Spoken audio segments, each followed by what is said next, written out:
অফিসের নাম্বারে কল দেখি। তোমরা উপরে লাইভ নাও কেন? আরে লাইভ নাও জানার জন্য।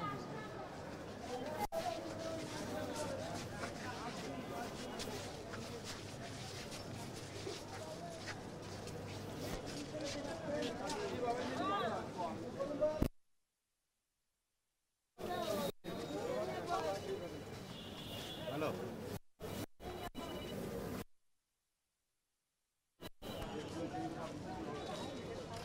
ওকে ওকে ঠিক আছে।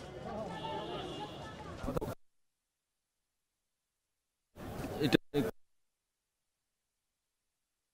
আমি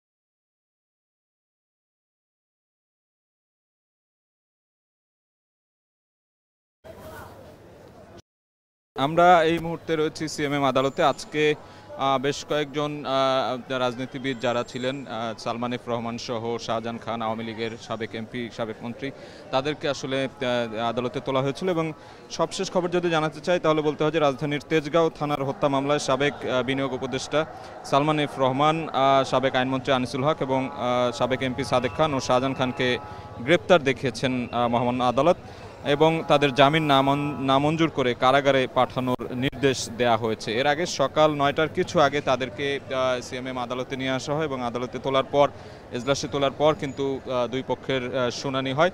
সেই শুনানির পরেই কিন্তু এই আদেশ দেয়া হয়। এবং বলে রাখা ভালো যে শুরুতেই রাজধানীর শেরেবাংলা নগর থানার হত্যা মামলায় সাবেক বিনিয়োগ উপদেষ্টা সালমান এফ রহমান ও আইনমন্ত্রী আনিসুল হকের এবং সাবেক আইজিপি আব্দুল্লাহ আল মামুনকে গ্রেফতার দেখানোর আবেদন করা হয়। এর আগে কিন্তু 25 আগস্ট দোহার থানা এবং 2 সেপ্টেম্বর নবাবগঞ্জ থানায় দুটি মামলা করা হয়েছিল সালমান এফ রহমানের নামে। সেই মামলাগুলোর হামলার নির্দেশদাতা হিসেবে তাকে প্রধান আসামি করা হয়। এছাড়াও গতকাল খিলগাঁও থানার একটি হত্যা মামলায় সাবেক আইনমন্ত্রী আনিসুল হক ও পুলিশের সাবেক যে মহাপরিদর্শক চৌধুরী আব্দুল্লাহ আল মামুনকে গ্রেপ্তার দেখানো হয়। আমরা আমরা আমরা এখন একটু জানতে চাই যারা শুনানিতে ছিলেন সেই আইনজীবীদের বক্তব্য। দর্জি রিমান্ডে আদালত সন্তুষ্ট হইয়া তার 4 দিনের রিমান্ড মঞ্জুর করে এবং আমরা রাষ্ট্রপক্ষকে সহায়তা করেছি।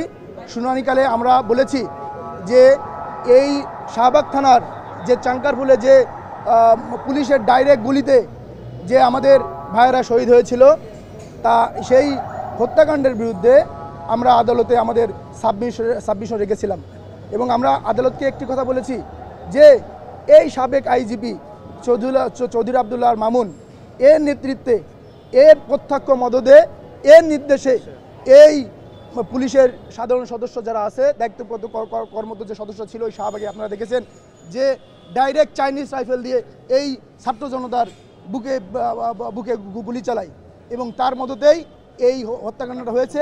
এবং আমরা রাষ্ট্রপক্ষকে অ্যাসিস্ট করে আমরা বিজ্ঞ আদালতকে শুনানি আনতে বলেছি এবং বিজ্ঞ আদালত সন্তুষ্ট হইয়া 4 দিনের রিমান্ড মঞ্জুর করে। জি, সবাইকে ধন্যবাদ। এবং আমি প্রথমে এজলাসে বলেছি ওরা চৌধুরী আব্দুল্লাহ আল মামুনকে সাবেক আইজিপি ওকে নিয়ে আসার পরে জামিনের আবেদন এবং রাষ্ট্রপক্ষ থেকে 10 দিনের রিমান্ড চেয়েছেন। আমি ওরা জামিনের আবেদনে বলেছেন যে এই চৌধুরী আব্দুল্লাহ আল মামুন সে পুলিশের ঊর্ধ্বতন কর্মকর্তা, উনি কোথায় কী ঘটেছে সে ব্যাপারে কিছু জানে না। তখন আমি আদালতকে বললাম যে management is what a manager does. একটা ব্যাংকের ম্যানেজার, তার নেতৃত্বে 10 থেকে 15 জন কর্মচারী থাকে, উনি যেভাবে গাইডলাইন দেয় ওই নির্দেশনা ফলো করে পরবর্তী কার্যক্রমগুলো ওরা সমাপ্ত করে।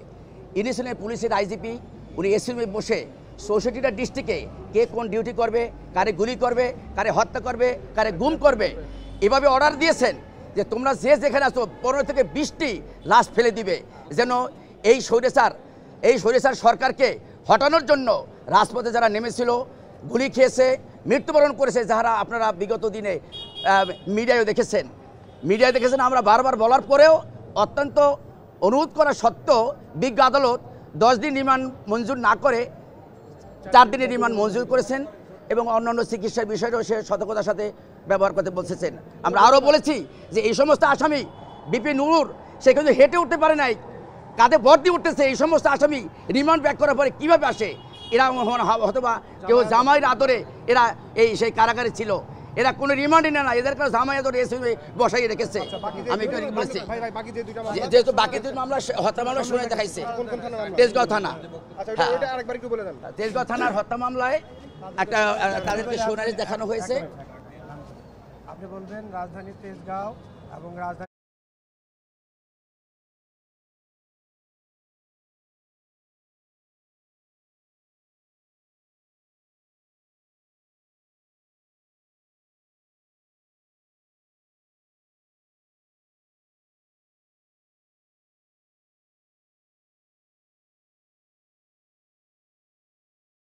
ঘটেছিল পৃথকভাবে। এই দুটা এই মামলায়ও আনিসুল হক, সালমান এফ রহমান, সাদেক খান, তারপর শাহজাহান খান এবং আইজিপি চৌধুরী আব্দুল আল মামুনকেও দেখানো হয়েছে। বিজ্ঞ আদালত সন্তুষ্ট হইয়া এদেরকে কারাগারে পাঠানোর নির্দেশ প্রদান করেছেন। আমি অ্যাডভোকেট আব্দুল সালাম তালুকদার।